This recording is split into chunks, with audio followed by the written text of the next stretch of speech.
Hello students, once again welcome to the session of the BA 5th semester history class. So we had already commenced with paper 1, that is modern India, which is a compulsory question. ಕಡ್ಡಾಯವಾಗಿರುವಂಥ ಈ ಒಂದು ಪತ್ರಿಕೆ ಏನಿದೆ ಆಧುನಿಕ ಭಾರತ ಈ ವಿಷಯ ಪ್ರಾರಂಭ ಮಾಡಿದ್ದೇವೆ. ಅದರಲ್ಲಿ ಯುರೋಪಿಯನ್ನರ ಆಗಮನದ ಬಗ್ಗೆ ನೋಡಿದ್ದೀವಿ. We have studied coming of Europeans here to India and their important settlements in India. ಎಲ್ಲೆಲ್ಲಿ ಅವರು ಈ ಒಂದು ವಾಸವಾದರು ಅದನ್ನು ಈ ಒಂದು ವಿಷಯ ನೋಡಿದ್ದೀವಿ. ನಾವು we will come to one of the most important topic here, that is conflict between the European powers for political supremacy in India. ಭಾರತದಲ್ಲಿ ರಾಜಕೀಯ ಪ್ರಭುತ್ವಕ್ಕಾಗಿ ಯುರೋಪಿಯನ್ನರಲ್ಲಿ ನಡೆದಂಥ ಪೈಪೋಟಿ. ಇದರಲ್ಲಿ ಮುಖ್ಯವಾಗಿರೋರಂದರೆ ಬ್ರಿಟಿಷರು ಮತ್ತು ಫ್ರೆಂಚರು. Among these two here the Europeans, the two which were very powerful were the French and the British. They started the race. ಅವರು ಸ್ಪರ್ಧೆ ಪ್ರಾರಂಭ ಮಾಡಿದರು ಈ ಒಂದು ರಾಜಕೀಯ ಪ್ರಭುತ್ವಕ್ಕಾಗಿ ಇಲ್ಲೇ ಭಾರತದಲ್ಲಿ. ಅದಕ್ಕೆ ಅವರ ನಡುವೆ ನಡೆದಂಥ ಈ ಒಂದು ಕದನಗಳು, the wars that took place between French and Europeans here for the political supremacy, we are going to call it as Anglo-French wars. ಅದನ್ನು ಆಂಗ್ಲೋ-ಫ್ರೆಂಚ್ ಕದನಗಳು ಅಂತೇಳಿ ಕರೆಯಲಾಗಿದೆ, ಅಥವಾ ಕಾರ್ನಾಟಿಕ್ ಯುದ್ಧಗಳು. Why it is called as Carnatic, I come to that. ಅದಕ್ಕೆ ಕಾರ್ನಾಟಿಕ್ ಸಮರಗಳಂತೇಳಿ ಯಾಕೆ ಕರೀತಾರೆ ಅದನ್ನು ವಿಷಯ ಮುಂದೆ ಹೇಳ್ತೀವಿ. ಸೊ ನಾವು the question comes, what about other Europeans? ಉಳಿದ ಯುರೋಪಿಯನ್ ಹಾಗಾದರೆ ಈ ಪ್ರಶ್ನೆ ಬಂತು, ಏನಾಯಿತು ಅವರಿಗೆ? So though they stayed in India but they never try to compete with these two and they are not interested in the political power. ರಾಜಕೀಯ ಪ್ರಭುತ್ವದಲ್ಲಿ ಅವ್ರಿಗೆ ಆಸಕ್ತಿ ಇರಲಿಲ್ಲ, ಇವರು ಕೂಡ ಪೈಪೋಟಿ ಮಾಡುವಂಥ ಶಕ್ತಿನೂ ಇರಲಿಲ್ಲ, ಸಾಮರ್ಥ್ಯನೂ ಇರಲಿಲ್ಲ, ಮತ್ತು ಅದನ್ನು ಬಯಸಲಿಲ್ಲ ಕೂಡ ಅವರು. They never tried for that. They did not have the efficiency. They were not so here strong here to compete with the French and the British. So political power was mainly the struggle was here between these two. ಇವರಿಬ್ಬರ ನಡುವೆ ಆ ಪೈಪೋಟಿ ನಡೆದದ್ದು, ಆ ಸ್ಪರ್ಧೆ ನಡೆದದ್ದು. So that we are going to discuss in this session. From your examination, it's mainly a question. Here they may ask you for 15 marks or 10 marks. ಇದನ್ನು ಇಲ್ಲೇ 10 ಮಾರ್ಕ್ಸ್ನಲ್ಲಿ ಕೇಳ್ಬೋದು, 15 ಮಾರ್ಕ್ಸ್ನಲ್ಲಿ ಕೇಳ್ಬೋದು. ದ ಕ್ವಶನ್ ಮೇ ಬಿ 15 ಮಾರ್ಕ್ಸ್ನ ಕೇಳಿದ್ರೆ discuss the Anglo-French wars and its impact. Anglo-French ಕದನಗಳನ್ನು ವಿವರಿಸಿ ಅದರ ಪರಿಣಾಮವನ್ನು ತಿಳಿಸಿ, ಇದನ್ನು ಹೇಳ್ಬೋದು. So the Anglo-French war includes 3 wars, 3 ಯುದ್ಧಗಳು. Are they may ask directly here discuss the significance of the Carnatic wars in the mainly modern Indian history. ಆಧುನಿಕ ಭಾರತ ಇತಿಹಾಸದಲ್ಲಿ ಕಾರ್ನಾಟಿಕ್ ಕದನಗಳ ಪ್ರಾಮುಖ್ಯತೆಯನ್ನು ತಿಳಿಸಿದೆ. 15 ಮಾರ್ಕ್ಸಿಂದ ಈ ವಿಷಯವನ್ನು ನಾವು ಸಿದ್ಧ ಮಾಡ್ಕೊಳ್ಳೋದು. We will mainly prepare it from here the 15 marks point of view. So that will help you a lot here mainly for the exam. Even if it is as for 10 marks you can answer it. 10 ಮಾರ್ಕ್ಸ್ನಲ್ಲಿ ಕೇಳಿದರೂ ಕೂಡ ಅದನ್ನು ನೀವು ಅಲ್ಲಿ ಹೇಳಬಹುದು. So that is mainly what we will discuss it from 15 marks point of view. So this question is for 15 marks. 15 ಅಂಕಗಳಿಗೆ ಈ ಒಂದು ಪ್ರಶ್ನೆಯನ್ನು ನಾವು ಸಿದ್ಧ ಮಾಡೋಣ. So if mainly what is this Carnatic Wars? So in 18th century here 3 wars came to be fought between the two Europeans in India, that is the British and the French, called as the Anglo-French. ಇದೇ 18ನೇ ಶತಮಾನದಲ್ಲಿ ಯುರೋಪಿಯನ್ನರಲ್ಲಿ ಫ್ರೆಂಚರಿಗೂ ಮತ್ತು ಬ್ರಿಟಿಷರಿಗೂ 3 ಯುದ್ಧಗಳು ನಡೆದವು, Anglo-French ಯುದ್ಧಗಳು ಅಂತೇಳಿ ಕರೆಯಲಾಗಿದೆ. Are popularly they are called as Carnatic wars, Carnatic ಕದನಗಳು, because this is a name of a place in Tamil Nadu. It's a small principality, ಒಂದು ಸಂಸ್ಥಾನವಾಗಿತ್ತು ಕಾರ್ನಾಟಿಕ್ ಸಂಸ್ಥಾನ ತಮಿಳುನಾಡಿನಲ್ಲಿ. Arcot was its capital, Arcot ಅದರ ರಾಜಧಾನಿಯಾಗಿತ್ತು. So this place was involved for the supremacy. ಈ ಸ್ಥಳದಲ್ಲಿ ಆ ಪ್ರಭುತ್ವಕ್ಕಾಗಿ ಪೈಪೋಟಿ ಇವನ್ನು ನಡೆದು, ಅದಕ್ಕೆ ಕಾರ್ನಾಟಿಕ್ ಕದನಗಳು ಅಂಥೇಳಿ ಕೂಡ ಅದನ್ನು ಕರೆಯಲಾಗಿದೆ. ಸೊ ಟೋಟಲಿ 3 ವಾರ್ಸ್, 3 ಯುದ್ಧಗಳು ನಡೆದಿವೆ 18ನೇ ಶತಮಾನದಲ್ಲಿ, 18th century. So when we study each and every war, so first you have to study the causes. ಕಾರಣಗಳು ಏನಿದ್ದವು, ಯಾವ ಕಾರಣಗಳಿಂದಾಗಿ ಈ ಯುದ್ಧಗಳು ನಡೆದವು. So here we have to see not only the events which took place in India, but the events which have taken outside India in European continent. In the Europe, here mainly the events that have taken place. In America, that the event have taken place. So those events have mainly influenced the Indian, here mainly the struggle also between the British and the French. ಅದಕ್ಕೆ ಒಂದೇ ಅಲ್ಲ, ಈ ಒಂದು ಯುರೋಪದಲ್ಲಿ, ಅಮೆರಿಕಾದಲ್ಲಿ, ಈ ಒಂದು ವಿಶ್ವದಲ್ಲಿ ಈ ಒಂದು ನಡೆದಂಥ ಘಟನೆಗಳು ನಮ್ಮ ಭಾರತದ ಚರಿತ್ರೆ ಮೇಲೆ ಪ್ರಭಾವ ಬೀರಿವೆ. ಅದಕ್ಕೆ ಇಲ್ಲಿ ಈ ಕಾರ್ನಾಟಿಕ್ ಯುದ್ಧಗಳನ್ನು ಅಧ್ಯಯನ ಮಾಡಬೇಕಾದ್ರೆ ನಾವು ನೋಡ್ತೀವಿ, ಅಲ್ಲಿ ಕೆಲವು ಅಂತಾರಾಷ್ಟ್ರೀಯ ಘಟನೆಗಳು ಕೂಡ ನಮಗೆ ಈ ಒಂದು ಕಾರಣವಾಗಿ ಇಲ್ಲೇ ಬರ್ತವೆ. So that also we are going to mainly study that. So the first one we will try to know it. First give the introduction. So here just you can mention in the introduction mainly the Europeans who came to India, and by 17th century they had established, among them French and the British were most powerful, and they started for the struggle for political here place in India after the death of Aurangzeb, and resulted in 3 wars. 3 ಯುದ್ಧಗಳ ಈ ಒಂದು ಪರಿಣಾಮವಾಗಿ ನೋಡ್ತೀವಿ. So we will take the first Carnatic War or the first Anglo-French War, 1745 to 48, 1745ರಿಂದ 48 ಈ ಯುದ್ಧ ನಡೆದಿತ್ತು. So ನಾವು what were the circumstances that led to this war? ಈ ಯುದ್ಧ ನಡೆಯಲು ಕಾರಣಗಳೇನದು? So the first cause was the political and commercial rivalry between the French and the British before they came to India. ಭಾರತಕ್ಕೆ ಬರೋಕ್ಕಿಂತ ಪೂರ್ವದಲ್ಲೇ ಇವರ ಶತ್ರುಗಳಾಗಿದ್ದರು. ಫ್ರೆಂಚರಾಗಲಿ ಮತ್ತು ಬ್ರಿಟಿಷರಾಗಲಿ ಅವರ ರಾಜಕೀಯ ಶತ್ರುಗಳು, ಮತ್ತು ನಾವಲ್ಲಿ ನೋಡ್ತೀವಿ ಈ ಒಂದು ವಾಣಿಜ್ಯ ಈ ಒಂದು ವೈರಿಗಳಾಗಿದ್ದರು.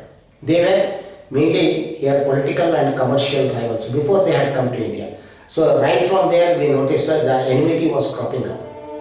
So that enmity had the mainly impact here in the India and in other parts of the world also. ಭಾರತದಲ್ಲಿ ಮತ್ತು ಇನ್ನಿತರ ಭಾಗಗಳಲ್ಲಿ ಕೂಡ ವಿಶ್ವದ ಅದರ ಪರಿಣಾಮವನ್ನು ನೋಡ್ತೀವಿ. ಅವರ ನಡುವೆ ಇದ್ದಂಥ ಆ ಒಂದು ವೈರತ್ವ. So in how was the first cause we can see here was one of the event which took place in Europe. ಯುರೋಪದಲ್ಲಿ ನಡೆದಂಥ ಒಂದು ಘಟನೆ. That what was the event? The Austrian war of succession. ಆಸ್ಟ್ರಿಯಾದ ಉತ್ತರಾಧಿಕಾರಿ ಯುದ್ಧ ಅಂತೇಳಿ 1740ರಲ್ಲಿ ಪ್ರಾರಂಭವಾಯಿತು. 1740 to 48 Austrian war of succession, 1740ರಿಂದ 48. So in this Austria is a name of a country. Austria ಒಂದು ದೇಶದ ಹೆಸರು, ಯುರೋಪ್ ದೇಶದ ಹೆಸರು. So in this Austrian war of succession we find both England and France was involved here mainly to see that their candidate is placed on the throne of Austria. ಆಸ್ಟ್ರಿಯಾದ ಈ ಒಂದು ರಾಜನಾಗಿ ಈ ಒಂದು ಇಲ್ಲೇ ತಮ್ಮ ಅಭ್ಯರ್ಥಿ, ಈ ಒಂದು ಬ್ರಿಟಿಷರು ತಮ್ಮ ಅಭ್ಯರ್ಥಿಯನ್ನು ಕೂಡಿಸೋದಾಗಿತ್ತು, ಫ್ರೆಂಚರು ತಮ್ಮ ಅಭ್ಯರ್ಥಿಯನ್ನು ಅಲ್ಲಿ ಕೂಡಿಸೋದಾಗಿತ್ತು.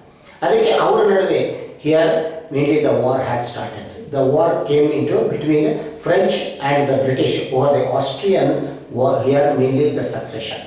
ಆಸ್ಟ್ರಿಯಾದ ಉತ್ತರಾಧಿಕಾರಿ ಮೇಲೆ ಅವರಲ್ಲಿ ಯುದ್ಧ ಪ್ರಾರಂಭವಾಯಿತು 1740. And that also paved the way for enmity in India. ಇದರ ಪರಿಣಾಮವಾಗಿ ಭಾರತದಲ್ಲಿ ಕೂಡ ಇವರ ನಡುವೆ ಆ ದ್ವೇಷ ಕಂಡು ಬಂದಿತ್ತು. So this can be taken as a first cos.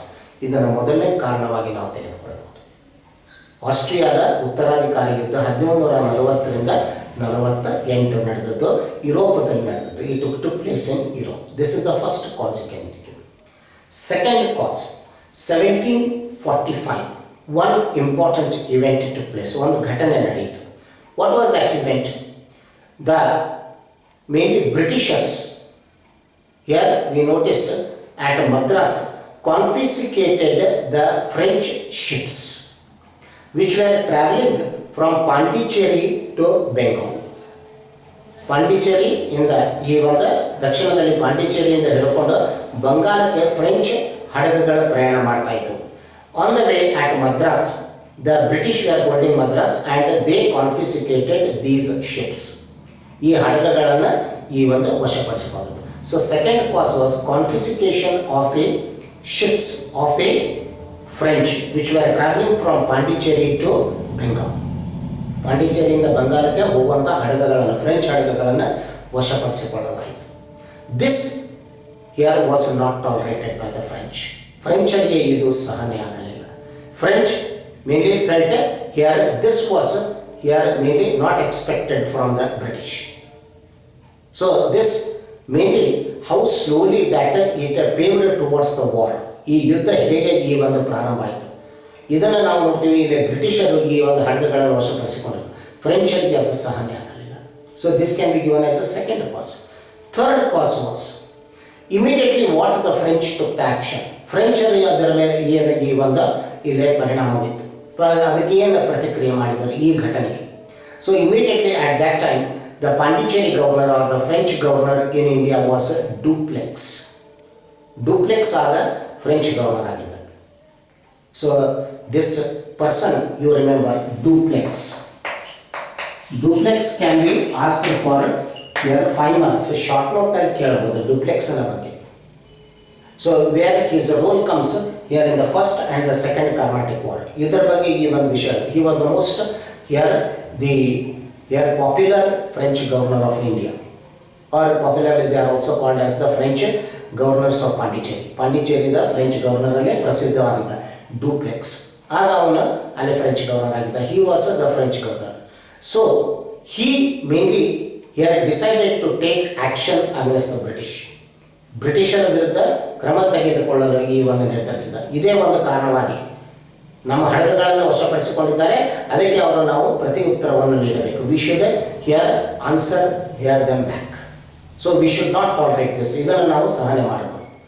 So he sent a message about his strategy to the French governor at Mauritius by name La Bourdais.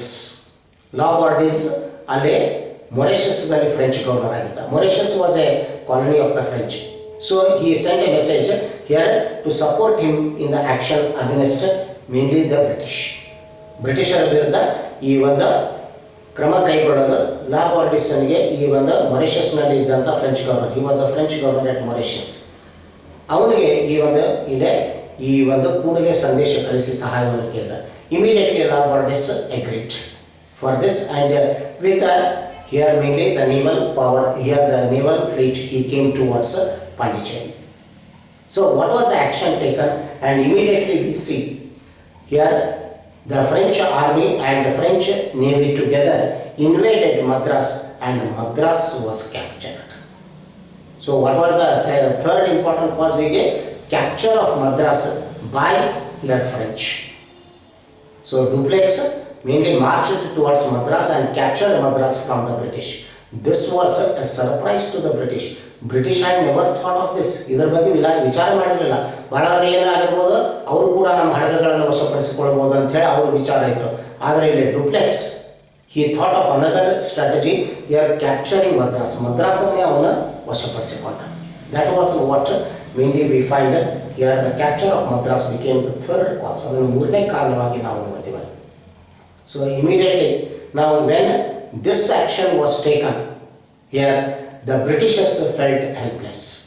Britishers could not answer back. So immediately what we find here, the Britishers approached here the help from here Anwaruddin, the Nawab of Carnatic. Carnatic, as I told you, is a small principality in Tamil Nadu where mainly the Nawab rule was there. He was subordinate here mainly earlier to the here Mughals. Now they had become independent. And now we see Anwaruddin. So after mainly the first independent Nawab was Dost Ali. The first independent ruler was here Dost Ali. So after Dost Ali we had mainly here this here by name Anwaruddin. Anwaruddin had come. So at that time here mainly Dost Ali here was the Nawab when they had declared independence from the Mughals. Now it was Anwaruddin. So Anwaruddin here was the Nawab and Britishers asked him the help. Britishers ಅವನಿಗೆ ಸಹಾಯವನ್ನು ಕೇಳಿತು. Immediately Anwaruddin sent a force of 10,000 here to support the British. ಬ್ರಿಟಿಷರಿಗೆ ಸಹಾಯ ಮಾಡಲು ಸುಮಾರು ಒಂದು 10,000 ಈ ಒಂದು ಬಲದ ಸೈನ್ಯವನ್ನು ಕಳಿಸಿದ. But Again we see Dupleix was successful in defeating the British as well as the Nawab's army. So 1746, here the war commenced between here French on one side, Anwaruddin and Britishers on the other side, which we call it as usually the beginning of the first Anglo-French War or first Carnatic War.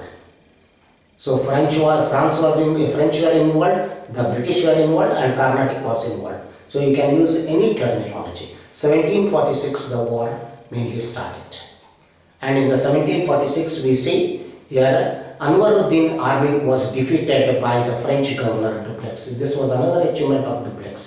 Dupleix ಇನ್ನೊಂದು ಇದು ದೊಡ್ಡ ಸಾಧನೆ. ಆ ಒಂದು ಅಲ್ಲಿ ಈ ಒಂದು British ಹಾಗೂ ನವಾಬನ ಸೈನ್ಯವನ್ನು ಈ ಒಂದು ಸೋಲಿಸಿತು. That is popularly called as the Battle of Adyar. Adyar ಕದನ ಅಂತ ಹೇಳ್ತಾರೆ. 1746. Adyar is actually a name of a river in Chennai. On the banks of that the war had taken place, so it is named as here mainly here the Battle of Adyar.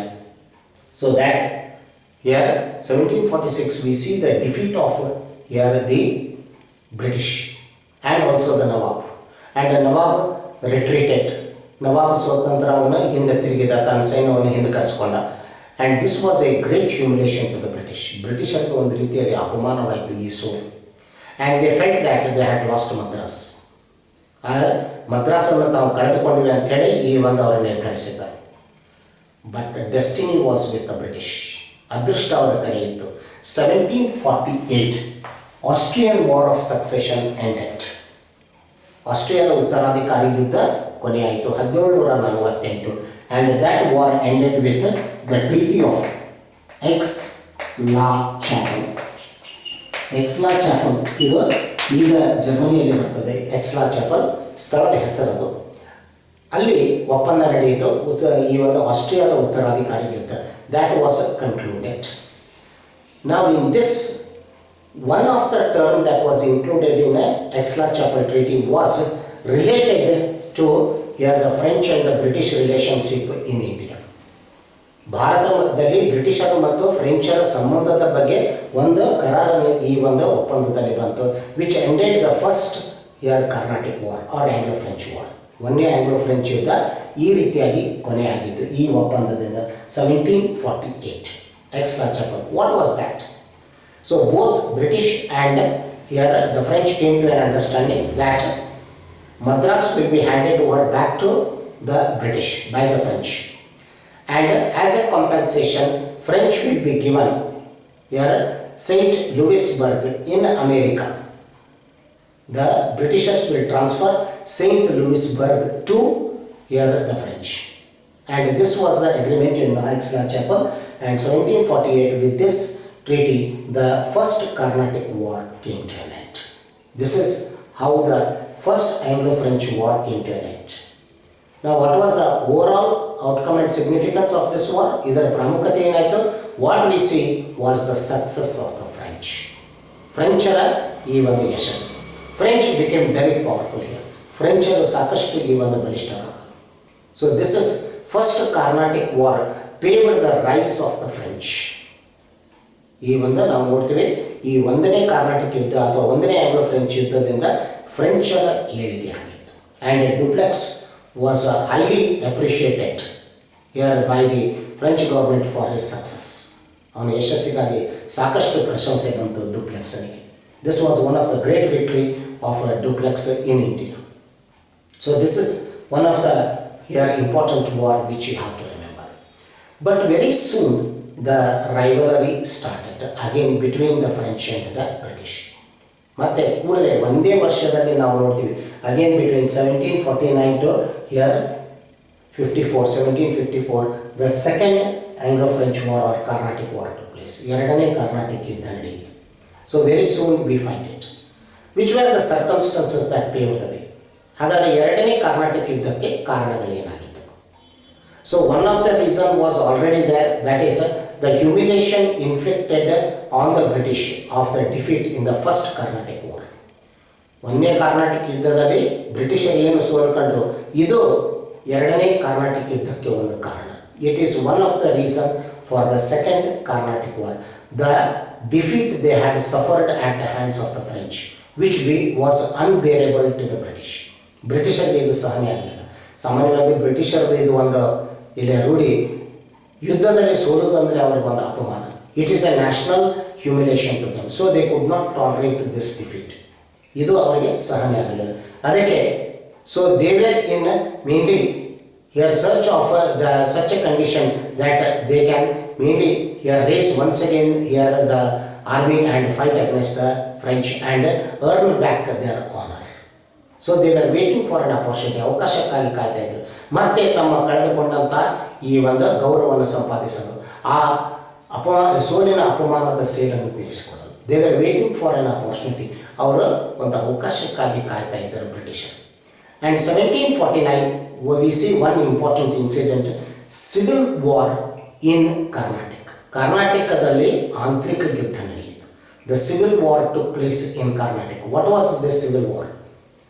So we find the civil war was for the sake of the Nawabship between here Nawab Anwaruddin and his mainly here uncle by name Chand Sahib. Ile Chand Sahib ಮತ್ತು ಅನ್ವರುದ್ದೀನ್ ಆಂತರಿಕ ಯುದ್ಧ.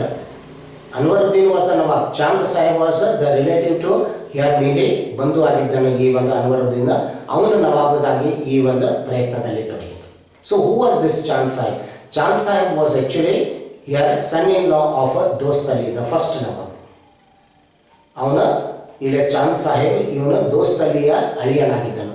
1741 here when Marathas had invaded and he had been taken as a prisoner by Marathas, and 1749 he was released. 1749ರಲ್ಲಿ ಮರಾಠರು ಅವನನ್ನು ಬಿಡುಗಡೆ ಮಾಡಿದ್ರು. So immediately after coming back to Carnatic, he here mainly claimed his right for the Nawabship. So Chand Sahib claimed the right for the Nawabship, and Anwaruddin was already the Nawab. So here mainly the tussle started and the civil war was there. Chand Sahib here asked the support of Dupleix, the French governor, who was successful already against the British, and also he mainly asked the support of here Muzaffar Jung of Hyderabad.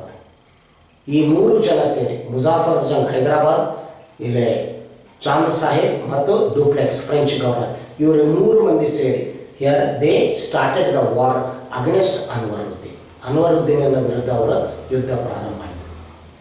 1749 here we notice here the battle of Ambur, Ambur ಕದನ. 1748-49 it took place here, the battle of Ambur, which is mainly the beginning of the second Carnatic War. ಎರಡನೇ ಕಾರ್ನಾಟಿಕ್ ಯುದ್ಧ ಪ್ರಾರಂಭ ಆಗಿತ್ತು, ಅಥವಾ ಎರಡನೇ Anglo French ಯುದ್ಧ. The battle of Ambur, here we notice the Britishers were successful. They defeated the Britishers mainly did not interfere. ಬ್ರಿಟಿಷರು ಇಲ್ಲಿ ಈ ಒಂದು ಹಸ್ತಾಪನೆ ಮಾಡಲಿಲ್ಲ. They had still remained neutral. ಅವರು ಇನ್ನೂ ತಟಸ್ಥವಾಗಿ ಉಳಿದುಕೊಂಡರು. So Chand Sahib, Muzaffar Jung of Hyderabad and Dupleix, they joined hands against Anwaruddin, and the war took place at Ambur ಕದನ ನಡೆದದ್ದು. And the result was Anwaruddin was defeated and killed in the battle. Chand Sahib became the here Nawab. ಈ ಅಂಬೂರ್ ಕದನದಲ್ಲಿ ನಾವು ನೋಡ್ತೀವಿ ಚಾಂದ್ ಸಾಹೇಬ್ ಯಶಸ್ಸನ್ನು ಪಡೆದುಕೊಂಡ, ಅನ್ವರುದ್ದೀನನ ಮರಣವಾಯಿತು, ಚಾಂದ್ ಸಾಹೇಬ್ ನವಾಬನಾಗಿದ್ದು with the support of the ಫ್ರೆಂಚರ ಬೆಂಬಲದಿಂದ.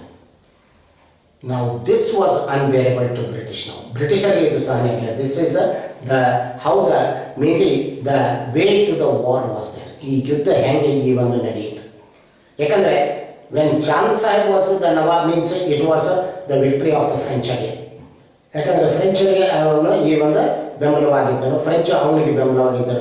So it was again a consolidation of the French power. French ಅಧಿಕಾರ ಇದರಿಂದ ಈ ಒಂದು ಭದ್ರವಾಗ್ತಾ ಇತ್ತು. ಅದಕ್ಕೆ ಬ್ರಿಟಿಷರಿಗೆ ಇದನ್ನು ಅವಕಾಶ ಮಾಡಿಕೊಡಬಾರ್ದಂತಿತ್ತು. So what Britisher did, they supported for the nawabship here Mohammad Ali the son of Anwaruddin. ಮರಣ ಹೊಂದಿದಂಥ ನವಾಬನಾದ ಅನ್ವರುದ್ದೀನನ ಮಗ ಮೊಹಮ್ಮದ್ ಅಲಿಗೆ ನವಾಬ್ ಹುದ್ದೆ ದೊರಕಬೇಕಂತ ಹೇಳಿ ಬ್ರಿಟಿಷರು ಅವನಿಗೆ ಬೆಂಬಲ ಕೊಟ್ಟರು. So this mainly here mainly the Britishers also entered the war and the French here supporting Chand Sahib. Muhammad Ali was supported by the British. The war continued, and it was in 1751 and 52 BC. Britishers were led by the famous commander Robert Clive. Robert ಕ್ಲೈವ್ನ ಪಾತ್ರ ಮೊದಲಿಗೆ ಅದು ಬರೇ classic ಅದನ್ನಲ್ಲ, ಮೊದಲಿಗೆ ಇಲ್ಲೇ ನೋಡ್ತೀವಿ ನಾವು. ಅವನಿಗೆ ಈ ಯಶಸ್ಸು, ಇಲ್ಲಿಯ ಯಶಸ್ಸು ಅವನಿಗೆ ಕ್ಲಾಸಿಕ್ ಅದನ್ನದ ನಾಯಕತ್ವ ಸಿಕ್ತು. The victory of mainly Robert Clive, his success here brought mainly him the leadership of the Plassey battle, which was later we will discuss. So 1751-52, here the battle of Arcot, where Chand Sahib was defeated. French suffered the defeat, and later Chand Sahib was arrested and he was put to death, and Muhammad Ali was raised as the Nawab with the support of the British. Chand Sahib ಇವನನ್ನು ಸೆರೆ ಹಿಡಿದು ಅವನಿಗೆ ಮರಣದಂಡನೆ ವಿಧಿಸಲಾಯಿತು. ಮೊಹಮ್ಮದ್ ಅಲಿ ಈ ಒಂದು ನವಾಬನಾಗಿದ್ದು 1752 he became the nawab. 1752ರಲ್ಲಿ ನವಾಬನಾಗಿದ್ದು. It was a setback to the French and victory of the British. ಬ್ರಿಟಿಷರು ಇದರಲ್ಲಿ ಯಶಸ್ಸಾಗಿದ್ದು, ಇಲ್ಲೇ ಈ ಒಂದು ಫ್ರೆಂಚರು ಈ ಒಂದು ಸೋಲನ್ನು ಕಂಡದ್ದು, ಹಿನ್ನಡೆಯನ್ನು ಕಂಡದ್ದು. And it was a great humiliation for Dupleix. Dupleix ಅಂತ ಒಂದು ರೀತಿಯಲ್ಲಿ ಇದು ಅವಮಾನವಾಗಿತ್ತು.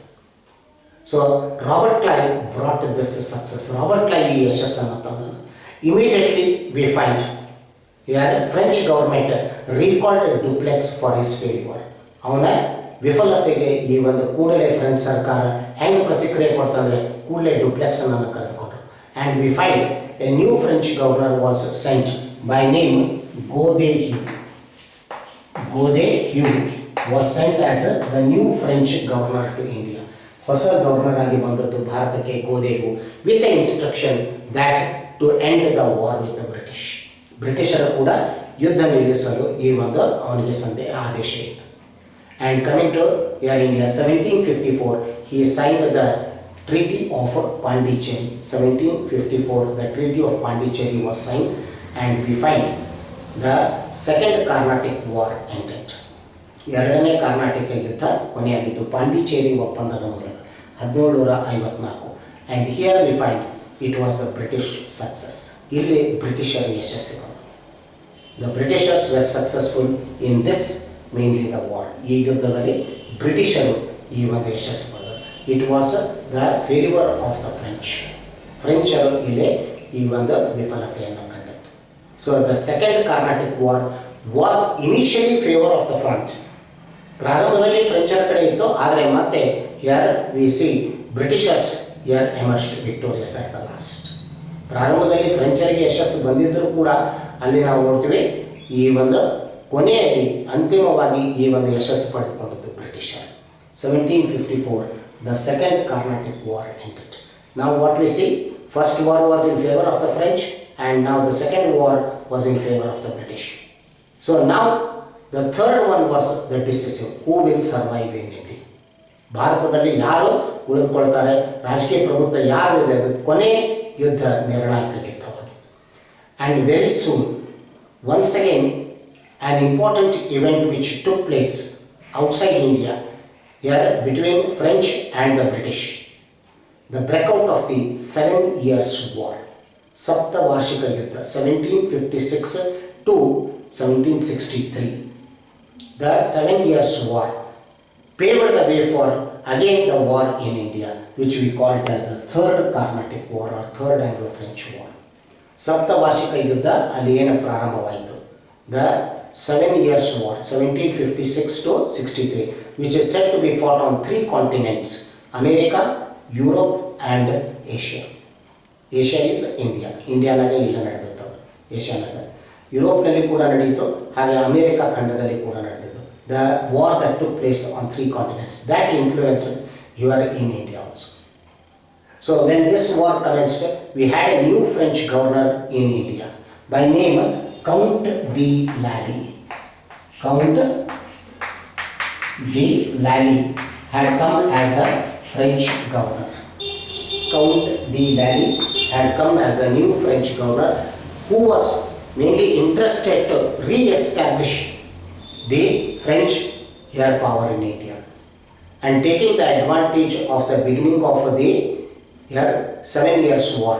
He also prepared for the war against the British in India.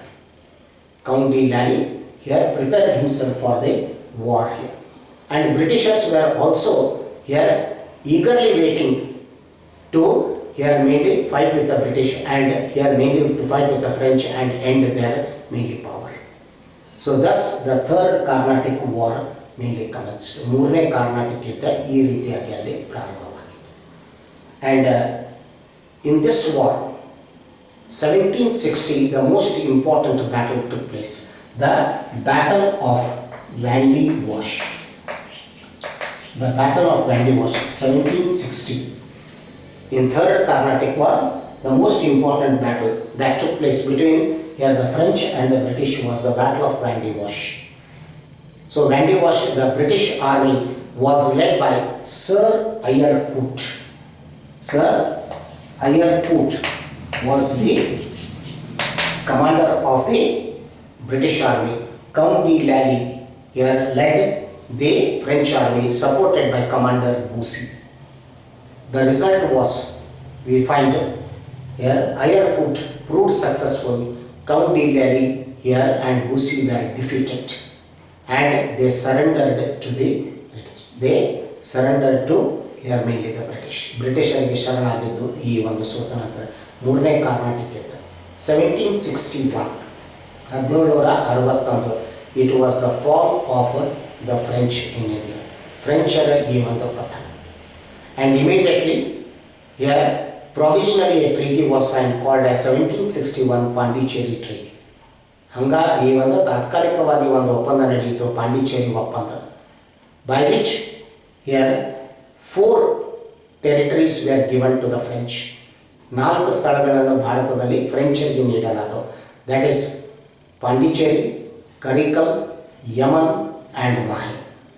ಈ 4 ಸ್ಥಳಗಳು ಮಾತ್ರ ಫ್ರೆಂಚರಿಗೆ ನೀಡಲಾದವು. So 4 places were given to the French: Pondicherry, Karikal, Yaman. Yaman comes in Andhra Pradesh, Mahe in Malabar coast.